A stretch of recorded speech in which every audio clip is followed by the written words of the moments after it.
खड़े होके ये लोग मुझे और मेरे साथी जो मेरे समर्थन में आए, चिंता में आए कि अंदर हो क्या रहा है, इतनी देर हो गई घर नहीं पहुंची है, उन लोगों को कहा जाता है देश के गद्दारों को गोली मार। वहाँ पे ब्राह्मणवाद जिंदाबाद के नारे लगते हैं। हम देखते हैं कि प्रोफेसर एस इरफान हबीब, देखिए हम लोग भी एक प्रेस कॉन्फ्रेंस कर रहे हैं, अननेसेसरी सारी आवाज वहाँ जा रही है। आप क्या कैंपस या यूनिवर्सिटीज के अंदर इस तरीके का माहौल पैदा किया जा रहा है। ये लोग आरएसएस, बीजेपी और सत्ता में बैठे हुए लोग एक तरीके से टूल किट हर एक यूनिवर्सिटी कैंपस के अंदर चलाने की कोशिश कर रहे हैं। और दिल्ली यूनिवर्सिटी के तहत नोटिस निकाला गया है कि आप अगले एक महीने कोई भी कार्यक्रम वहां पे नहीं कर सकते। आ रही है और कैसे मुझे और मेरे दोस्तों को अपनी तरफ खींच लेती है और इसी में ही हमें बहुत चोट भी आती है। फिर से हमें ऐसी गालियां दी जाती है, हमें ये तक बोल दिया जाता है कि तुम बाहर आओ, तुम्हें हम तुम्हारी औकात बताते हैं। नेगेटिव फैलाया जाता है कि जो रुचि तिवारी है उनके साथ हिंसा हुई है। दिल्ली यूनिवर्सिटी के अंदर जिस तरीके से साथी अंजलि और बाकी जो भी साथी यहाँ पे मौजूद हैं, उनके ऊपर जिस तरीके का एक अटैक करने की कोशिश किया गया, जिस तरीके से उनके ऊपर हमला सिर्फ नहीं किया, एक फिजिकल अटैक तो है ही, लेकिन साथ साथ जिस तरीके के रिमार्क्स किए गए, उसके बाद पुलिस स्टेशन में जब कंप्लेंट दर्ज करवाने जा रहे थे इन साथी, इनके ऊपर जिस तरीके से हमला करने की कोशिश किया गया, घेरा गया, और वो वीडियो काफी वायरल है जहाँ पे एक इंसान धमकी दे रहा है कि आपको नेता बहुत बनना था। अंजलि वहां पे थी और उनको कंटिन्यूअसली धमकी देने का कोशिश किया जा रहा था और पुलिस स्टेशन के बाहर एक पूरा मॉब तैयार था कि इन लोग जो लोग कंप्लेंट करने आ रहे हैं, एफआईआर करवाने आ रहे हैं, उनको एफआईआर दर्ज करने नहीं दिया जाएगा। जब हम ये बात को कंडेम करते हैं, एक बात भी बताना चाहेंगे कि पहली बार नहीं है कि स्टूडेंट्स के साथ या कैंपस या यूनिवर्सिटीज के अंदर इस तरीके का माहौल पैदा किया जा रहा है। ये लोग आरएसएस, बीजेपी और सत्ता में बैठे हुए लोग एक तरीके से टूल किट हर एक यूनिवर्सिटी कैंपस के अंदर चलाने की कोशिश कर रहे हैं और एक लार्जर नैरेटिव को सेट करने की कोशिश करते हैं। सबसे पहले सुप्रीम कोर्ट लगातार इस बात को एक्सेप्ट करता है कि एजुकेशनल इंस्टीट्यूशंस के अंदर कास्ट बेस्ड डिस्क्रिमिनेशन बढ़ रहा है। वो ये direction university grants commission UGC को देता है कि आप रेगुलेशंस, गाइडलाइंस लाइए कि इन तरीके का जो भेदभाव कैंपसेस के अंदर होता है इसको बंद करना चाहिए, और उसको बंद करने के लिए जो गाइडलाइंस इक्विटी की है वो जरूरत है। यूजीसी इक्विटी गाइडलाइंस लाते हैं और उसके बाद हम लोग देख पाते हैं कि दिल्ली यूनिवर्सिटी के अंदर हो, देश भर में हो, एक पर्टिकुलर ग्रुप उतर जाते हैं। वो ग्रुप कौन है? जो जातिवादी ग्रुप है, उसको बोलने की जरूरत है, उसमें से दोहराए कुछ नहीं है। ये ग्रुप उतर जाते हैं और इक्विटी गाइडलाइंस के प्रोटेस्ट करते हैं कि ये गाइडलाइंस हमें नहीं चाहिए क्योंकि ये जाति के आधार पर भेदभाव करने का नया शुरुआत है। ये तमाम सारे ग्रुप्स को एक्सपोज करने की जरूरत है कि वही ग्रुप्स ऐसा प्रेशर डालने की कोशिश करते, भेदभाव करने की कोशिश करते, और उसके बाद सुप्रीम कोर्ट बोलता है कि नहीं हम लोग स्टे ऑर्डर लाएंगे, और स्टे ऑर्डर लेके भी आ जाते हैं कि नहीं इसके कारण बहुत सारा भेदभाव हो रहा है। तो सुप्रीम कोर्ट साथ साथ इन इंस्टीट्यूशंस को भी प्रश्न है कि आपका ही आंकड़ा बोलता है कि एजुकेशनल इंस्टीट्यूशंस के अंदर 118% से ज्यादा reported caste based institutional discrimination बढ़ा है। उसके बाद स्टूडेंट जब आर्ट्स फैकल्टी के अंदर या तमाम सारे कैंपसेस में, इलाहाबाद यूनिवर्सिटी के अंदर और तमाम सारे राज्यों के अंदर समानता के मांग करते हुए कहीं पे मार्च निकाल रहे हैं, कहीं पे प्रोग्राम्स कर रहे हैं, हम देख रहे हैं लगातार उनके ऊपर अटैक करवाया जा रहा है। ये अटैक क्यों करवाया जा रहा है? ये कौन सा प्लान है कि अटैक करवाएंगे तो लोगों के सामने, मीडिया के सामने ये बात दिखा पाएंगे कि देखिए ये जो लोग समानता का बात कर रहे हैं, ये समानता का एक्चुअली बात नहीं कर रहे हैं, ये उकसाने की कोशिश कर रहे हैं। जबकि उकसाने का काम ये ग्रुप्स कर रहे हैं। जब साथी एफआईआर करने जा रहे हैं, ये उकसाने की बात नहीं कर रहे, ये लॉ के पास जा रहे हैं। लॉ एंड ऑर्डर हक है हमारा कि अगर कोई हमारे साथ किसी तरीके का अटैक करना कोशिश करते तो पुलिस के पास जाते। लेकिन पुलिस का क्या रोल रहा वहां पे? पुलिस का ये रोल रहा, इनको बजाय प्रोटेक्शन देने के जगह जो मॉब वहां पे खड़ा था उनको वो हटा भी नहीं पा रहे थे, वहां पे लॉ एंड ऑर्डर यूज नहीं कर पा रहे। तो पुलिस का भी जो रोल है इसमें देखने की जरूरत है। मैं ज्यादा अपने बात को नहीं बढ़ाऊंगी, लेकिन ये बात को बताना चाहूंगी कि पूरे कैंपसेस के भर में, पूरे देश भर में हो, दिल्ली के अंदर एजुकेशनल कैंपसेस में हो, अभी खबर भी आया है कि दिल्ली यूनिवर्सिटी के तहत नोटिस निकाला गया है कि आप अगले एक महीने कोई भी कार्यक्रम वहां पे नहीं कर सकते। जैसे जर्नलिस्ट सर ने बोला, अनिल सर ने बोला, एकदम सही बात है। क्लासरूम्स के अंदर आप डिस्कशन नहीं कर सकते, क्लासरूम्स के बाहर आप सेमिनार हॉल्स में डिस्कशन नहीं कर सकते। आप आर्ट्स फैकल्टी में आजकल डिस्कशन करते तो उसको भी बंद कर दिया जा रहा है रूल्स एंड रेगुलेशन देख के। तो ये लोग नहीं चाहते हैं कि एजुकेशनल कैंपसेस के अंदर डिस्कशन हो, ये चाहते ही नहीं है कि डेमोक्रेटिक तरीके से हम लोग इन तमाम चीजों पे चर्चा करें, क्योंकि चर्चा करेंगे और लोग पढ़ेंगे गैजेट को तो समझ पाएंगे गाइडलाइंस और रेगुलेशन को पढ़ने से कि ये कोई भी एक जाति के खिलाफ नहीं था।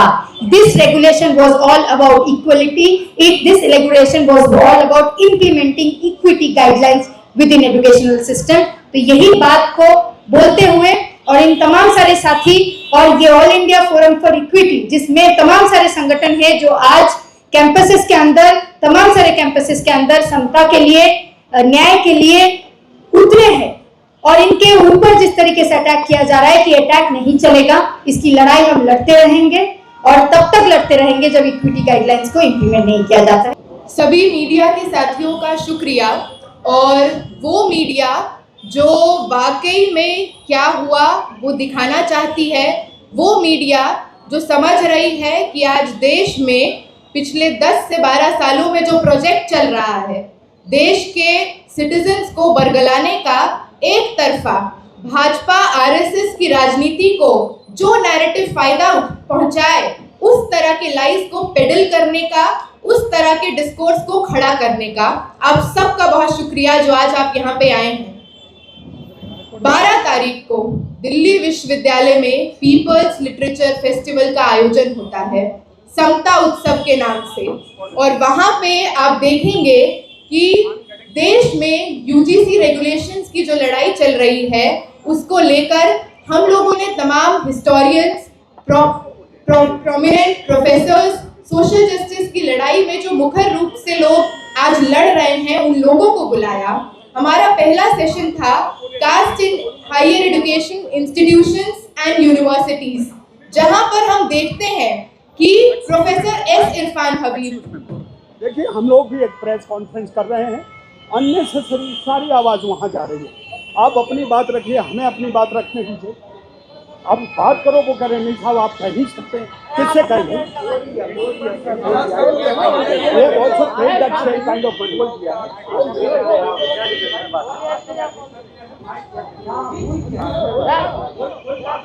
जहां पर prominent historian professor S Irfan Habib अपनी बात रख रहे थे, और वो यही बात रख रहे थे कि आपको सदियों से परोसा गया है कि जाति तो ब्रिटिशर्स लाए, कॉलोनियल कॉन्सेप्ट है, लेकिन ये भाजपा आरएसएस जो आज देश भर में सीना ठोक के ये बात कहता है कि संविधान की जगह मनुस्मृति ले आओ, वो मनुस्मृति जो कहता है कि वेद पढ़ने का, वेद पढ़ाने का जो एक अधिकार है वो हमारे साथ रहे। वेद अगर कोई मार्जिनलाइज कास्ट का व्यक्ति सुन ले तो कान में शीशा पिघला कर डाल दो। इस तरह की बातें जब एक्सपोज हो रही हैं तो हमारी यूनिवर्सिटी का जो मनुवादी सोच का लोग है, अखिल भारतीय विद्यार्थी परिषद जो लोग हैं, हम देखते हैं कि किस तरह से डस्टबिन में पानी डालकर वो फेंकते हैं।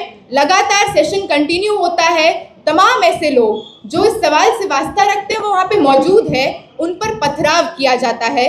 तो ये बौखलाहट 12 तारीख से हम देखते हैं शुरू हो चुकी होती है।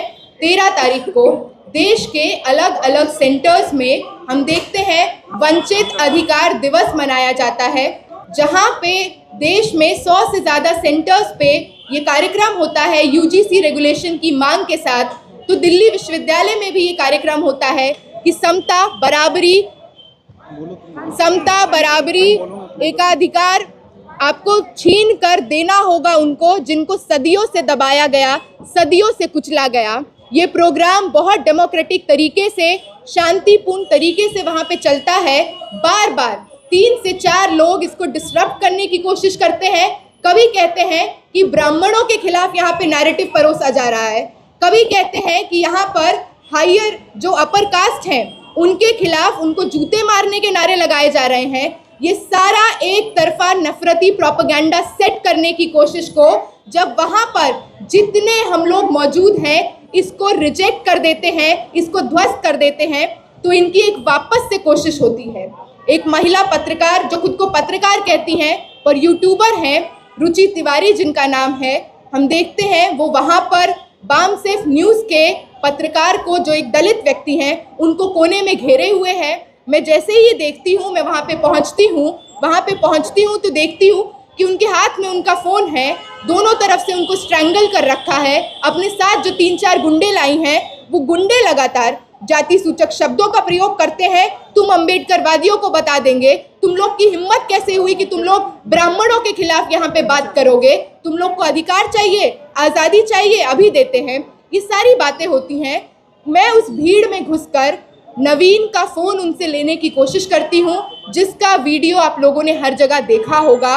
मेरा मुंह पकड़कर मुझे ज़मीन पर पटक दिया जाता है। उसके बाद मैं उठती हूँ और मैं देखती हूँ कि जिस यूनिवर्सिटी को हम यूनिवर्सिटीज़ में पढ़ते हैं, इन कैंपसेस में 4 साल 5 साल रहते हैं और हमारे लिए तो दूसरा घर यही होता है। इस यूनिवर्सिटी जहाँ पे मैंने BA की पढ़ाई की, अभी मास्टर्स की पढ़ाई करती हूँ, उस यूनिवर्सिटी का प्रशासन मेरे मुंह के सामने खड़ा है, प्रॉक्टर खड़ा है, गार्ड्स खड़े हैं, CRPF तैनात हैं, पुलिस की इतनी बड़ी आबादी है, सब के सब मूक दर्शक बनकर ये तमाशा देखते हैं। उस लड़की और उसके साथ के 4 गुंडों को भगाया जाता है संरक्षण देकर। कोई भी इंसान हु हैज़ बीन असॉल्टेड, उसका पहला इमीडिएट रिएक्शन होगा कि अरे मार के कैसे भाग गए, इसको पकड़ते हैं। तो हम 4-5 महिलाएं उसके पीछे भागती हैं। हम जब भागते हैं उसके पीछे तो एक वीडियो और सर्कुलेट किया जा रहा है म्यूट करके, क्योंकि अनम्यूट अगर ये लोग कर देंगे तो उसमें सुनाई दे देगा कि हम लोग चीख चीख कर ये बात कह रहे हैं कि सर हम लोग तो यहाँ के बोनाफाइड स्टूडेंट्स हैं, हमको मार के चली गई आपके सामने, पकड़िए, कार्रवाई करिए, कोई एक्शन लीजिए। उसके बाद सबसे भयावह चीज़ जो उस दिन की होती है, हम लोग उसी संविधान के हक के तले जाते हैं कि रपट लिखानी है। देश के न्याय व्यवस्था पर विश्वास करते हुए जो लोग कहा जाता है कि हमारी संरक्षण के लिए हैं, सुरक्षा के लिए हैं, उस पुलिस स्टेशन में पहुंचते हैं। मैं और मेरे 4 साथी अंदर जाते हैं तो 50 से 55 की भीड़ में एक जनता है जिसका हमें नाम नहीं पता, बैकग्राउंड नहीं पता। हम वहाँ पे जाते हैं और तब भी हमको लगता है कि होगा कोई मैटर, हम लोग जाएंगे, अपनी बात रखेंगे। SHO के कमरे के पास पहुंचते हैं और ज़ोर ज़ोर से वो भीड़ चिल्लाना शुरू करती है। ये वही लोग हैं जो अभी ब्राह्मणवाद के खिलाफ लड़ रहे थे, ये वही लोग हैं जिनको UGC गाइडलाइंस चाहिए, पकड़ो इनको, मारो उनको। और उसी में आप देखेंगे कि हम 3 लोग उन लोगों के चपेट में आ जाते हैं, उस घेरे में आ जाते हैं। हमारे स्वेटर्स के 2 लेयर 3 लेयर जैकेट खुल जा रहे हैं, क्योंकि पूरी पुरुषों की भीड़ है और ऐसी भीड़ है जो शायद आपकी जान से ज़्यादा कुछ और चाहती नहीं है, उससे कम में नहीं मानेगी। उनको चाहिए कि आपको नोच दें, आपको पीट दें, आपको सबक सिखा दें। क्यों? क्योंकि आप बराबरी की बात करेंगे। जिनको लगता है कि दमन करना उनके बाप की बपौती है, आप उनसे छीन के अपना अधिकार लेंगे।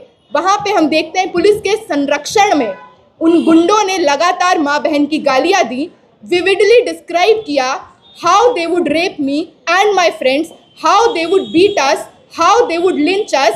अंजलि की कब्र खुदेगी के नारे लगते हैं। लगातार वो भीड़ 50 से 100 होती है, 300 होती है। गेट के बाहर खड़े होके ये लोग मुझे और मेरे साथी जो मेरे समर्थन में आए, चिंता में आए कि अंदर हो क्या रहा है, इतनी देर हो गई घर नहीं पहुंची है, उन लोगों को कहा जाता है देश के गद्दारों को गोली मारो सालों को। वहाँ पे ब्राह्मणवाद जिंदाबाद के नारे लगते हैं। तो आप देखिए कि किस तरह से एक सरकार UGC रेगुलेशंस एक तरह से लाती है, सोशल जस्टिस के नाम पे ब्राउनी पॉइंट्स भी मिल जाएंगे। दूसरी ही तरफ देश की मुट्ठी भर आबादी की बौखलाहट दिखाकर कहा जाता है कि ये पब्लिक ओपिनियन है, जबकि देश की बड़ी आबादी आज सड़कों पर है। दलित, शोषित, वंचित महिलाएं आज सड़कों पर हैं, ये कहते हुए कि UGC रेगुलेशंस लागू करना होगा, रोहित एक्ट के तर्ज पे लागू करना होगा। आज जो कोशिश है कि इस पूरे मुद्दे को डाइवर्ट कर दिया जाए, ये मुद्दा किसी अंजलि वर्सेस रुचि का नहीं है, लेफ्ट वर्सेस राइट का नहीं है। ये मुद्दा एक तरफा जो लोग चाहते हैं देश में समता, बराबरी और डिग्निटी से रहने का अधिकार सालों से जिनको दबाया गया है, कुचला गया है, उनको मिले। और दूसरी तरफ वो ब्राह्मणवादी ताकत है जो चाहती है कि दमन करना उसका अधिकार है और वो बना रहे। आज ये लड़ाई है, CUET जैसे मॉडल से भी आप दाखिला भी रोकते हैं। गलती से जो कॉलेज में आ जाए, मैं जिस यूनिवर्सिटी में पढ़ती हूँ वहाँ पे आज टीचर्स के हाथ में 45% नंबर है, सरनेम देख कर नंबर दिया जाता है। गलती से कल को PhD क्वालिफाई कर लोगे तो तुम पे NFS की राजनीति होगी, नॉट फाउंड सूटेबल करार दिए जाओगे। इस देश के आंकड़े चीख चीख कर कहते हैं 13,626 स्टूडेंट्स ने SC ST OBC कम्युनिटी से ड्रॉप आउट लिया। लगातार ये सरकारी आंकड़े हैं, 118% कास्ट बेस्ड डिस्क्रिमिनेशंस बढ़े हैं। केंद्रीय विश्वविद्यालयों में एक SC, एक ST, 7 OBC वाइस चांसलर्स 45 में से। तो लगातार ये लोग को डर है कि UGC रेगुलेशंस पे देश भर में, पटना से लेके इलाहाबाद, दिल्ली विश्वविद्यालय में जो आंदोलन चल पड़ा है, क्या देश के वंचित, क्या देश के शोषित सही में अपना अधिकार ले लेंगे क्या? ये इसकी बौखलाहट है और हम कहेंगे ये बौखलाहट बनी रहे। फोरम फॉर इक्विटी जिसने आज यहाँ पे अपना प्रेस कॉन्फ्रेंस किया, उसके साथ मिलकर आज इस देश में सामाजिक न्याय की लड़ाई को तेज करना है और इन लोगों के डिस्ट्रैक्शन, डिस्टॉर्शन और लोगों को डराने की पॉलिटिक्स को हम लोग एक साथ मिलकर शिकस्त देने जा रहे हैं। फैसला हमारे पक्ष में होगा, ये इस देश की जनता, वंचित समूह सुनिश्चित करेगी। आप सबसे अपील करती हूँ कि हमारी बातों को एम्पलीफाई करते रहिए और जो लोग सुन रहे हैं उनसे कहती हूँ कि सड़कों को आबाद करना हम करते रहेंगे। UGC रेगुलेशन रोहित एक्ट के तर्ज पर हम लेकर रहेंगे। देख रहे हैं कि कैसे पिछले कुछ दिनों में जब सारे स्टूडेंट्स सारे विश्वविद्यालयों से सड़कों पर उतर आए हैं तो कैसे उन्हें एक जो आउटरेज है उसको झेलना पड़ रहा है। ये बात 13 फरवरी को शुरू नहीं हुई थी, जबकि ये शुरू हो गई थी 13 जनवरी को ही, जब UGC गाइडलाइंस का नोटिफिकेशन हमें मिलता है। हम देखते हैं कि कैसे कुछ वर्ग जो है वो सड़कों पर उतर आते हैं, वो ये कहने लगते हैं कि ये तो हम पर फॉल्स केसेस हो जाएंगे, ये तो हमारे साथ डिस्क्रिमिनेशन है। UGC रेगुलेशन जैसे गाइडलाइंस जो कि खुद में ही बिल्कुल इनकम्प्लीट है, जो कि एक लंबा डिमांड रहा है सारे स्टूडेंट्स का, टीचर्स का, सारी कम्युनिटीज़ का कि रोहित एक्ट आए, उस पर जब हम ये UGC परोसते हैं और उस पर भी ये कह देते हैं कि बहुत बड़ा पब्लिक आउटरीच है, हम उस पर स्टे लगा देंगे, और जब स्टूडेंट सड़कों पर उतरते हैं तो हम देखते हैं कि कैसे 13 को जब समता उत्सव मनाया जाता है तो हमारे प्रोफेसर पर पानी फेंका जाता है, डस्टबिन फेंका जाता है, पत्थर फेंके जाते हैं। हम देखते हैं कि कैसे 14 को जब स्टूडेंट्स फिर से सड़कों पर उतरते हैं और ये मांग करते हैं तो उनको किस तरीके से पीटा जाता है, ज़मीन पर गिराया जाता है। और इसी धक्का मुक्की में हम देखते हैं कि कैसे कुछ लोगों को बहुत चोटें भी आई हैं और ये पूरा का पूरा जो है कैमरा पे कैप्चर्ड है। हम देखते हैं कि जब ये लोग भागने लगते हैं, हम पुलिस के पास जाते हैं तो पुलिस किस तरीके से इन लोगों को प्रोटेक्शन देता है और इन्हीं के ही फेवर में हमसे नेगोशिएट करता है कि आप लोगों को क्या फ़र्क पड़ेगा, आप लोग तो यहाँ फिर आ जाएंगे, जाने दीजिए इन्हें। तो ये क्या दर्शाता है? क्या यूनिवर्सिटी पे हक हमारा नहीं है? मैंने अपना BA यहाँ से किया, मैं अपना मास्टर्स अभी कर रही हूँ, तो यूनिवर्सिटी पे स्टूडेंट्स का उतना ही हक है और इन गुंडों का इस पर कोई हक नहीं है। और फिर इसके बाद जब हम लोग ये रपट लिखवाने जाते हैं पुलिस स्टेशन में तो हम देखते हैं कि किस तरीके से जैसे जैसे हम आगे बढ़ रहे हैं ये जो भीड़ है गुंडों की वो बढ़ते जा रही है और कैसे मुझे और मेरे दोस्तों को अपनी तरफ खींच लेती है और इसी में ही हमें बहुत चोट भी आती है। फिर से हमें ऐसी गालियां दी जाती है, हमें ये तक बोल दिया जाता है कि तुम बाहर आओ, तुम्हें हम तुम्हारी औकात बताते हैं, हम तुम्हें ये नहीं करने देंगे। और हम पुलिस स्टेशन में अगले 6 घंटे तक खुद ही हॉस्टेज बनकर रहते हैं। और जब हम पुलिस स्टेशन में भी हैं हमें बाहर से ऐसे खौफनाक नारे सुनाई देते हैं जिसमें देश के गद्दारों को गोली मारो सालों को, तुम्हारी कब्र खुदेगी, वामपंथ की कब्र खुदेगी से लेकर मुर्दाबाद की जिंदाबाद के नारे लगाए जाते हैं। हम देखते हैं किस तरीके से जो भीड़ है, जो मॉब है, उसमें स्टूडेंट्स है यूनिवर्सिटी के, उसमें जो है बहुत सारे यूट्यूबर्स है, उसमें ऐसे ऐसे लोग हैं जो खुद को हिंदुत्व के जो है प्रोटेक्टर्स कहते हैं और वो हमसे लड़ने आए हैं इस बात पे कि UGC रेगुलेशंस लागू नहीं होने देंगे किसी भी स्पेस में। वो चाहते हैं कि जो इतने सालों से वो लोगों को प्रताड़ित करते आए हैं, लोगों के साथ अत्याचार करते आए हैं, वो बरकरार रखें और उनको अकाउंटेबल ना ठहराया जाए। और बहुत नेगोशिएशन और बहुत इसके बाद जब हम लोग निकलते हैं तो हम ये भी देखते हैं कि किस तरीके से सोशल मीडिया में एक नैरेटिव फैलाया जाता है कि जो रुचि तिवारी है उनके साथ हिंसा हुई है, रुचि तिवारी यहाँ पे विक्टिम है। तो हम उन सभी को कह देना चाहते हैं कि जितनी भी वीडियोस है वो जाके उन्हें अनम्यूट वर्जन में देखें, वो सुने कि उस वीडियोस में क्या चल रहा है। रुचि तिवारी खुद 3-4 गुंडों के साथ मिलकर वहां पर आए मार्जिनलाइज्ड अटेंडीज को, मार्जिनलाइज्ड जर्नलिस्ट को गालियां दे रही है, उनसे अभद्र तरीके से बात कर रही है, और जो महिलाएं उनके आसपास भी उनके साथ हिंसा कर रही है। हम तो उसे सीधा सीधा पुलिस के पास ले जा रहे थे, बट वो हम पर हमला करती है। जबकि अगर आप पूरा वीडियो देखेंगे, अगर आप एक एक चीज़ देखेंगे और आप इस पूरे इवेंट की अगर क्रोनोलॉजी भी समझेंगे, तो ये पूरा का पूरा एक अटेम्प्ट है एक बहुत बड़े सोशल मूवमेंट को दबा देने का। बट हम आज यहाँ से उन्हें ये भी कह देना चाहते हैं कि हम लोग इन सारे इवेंट से हमारे घर पर बैठने वालों में से नहीं हैं। हम यूनिवर्सिटी में तब तक उतरते रहेंगे, हम यहाँ पर तब तक आते रहेंगे जब तक हमें यूजीसी रेगुलेशन मॉडिफिकेशंस में रोहित एक्ट के तर्ज पर नहीं मिल जाती। हमें हमारी यूनिवर्सिटीज से ये जो कास्ट डिस्क्रिमिनेशन है, वायलेंस है, वो नहीं हट जाता। दिल्ली विश्वविद्यालय इतना प्रीमियर इंस्टीट्यूट होते हुए रोज़ रिपोर्ट करता है ऐसी हिंसाएं, रोज़ रिपोर्ट करता है ऐसी डिस्क्रिमिनेशन। तो हम सोच सकते हैं कि बाकी कॉलेजेस में, बाकी यूनिवर्सिटीज़ में क्या हालात हैं, और स्टूडेंट्स के और प्रोफेसर्स के। और यहाँ इस मंच से भी हम सारे स्टूडेंट्स को और सभी को यही अपील करेंगे कि ये मौका है कि हम हमारी जो लड़ाई है उसे और बड़ा बनाएं। हम एकजुट हो, एक साथ उतरे और डिमांड करें कि जो हक है हमारा वो हमें मिले, बिना किसी डाइल्यूशन के मिले और जल्द से जल्द मिले। खबरों में बने रहने के लिए फोरम 4 को सब्सक्राइब करें और नोटिफिकेशन पाने के लिए बेल आइकन दबाएं।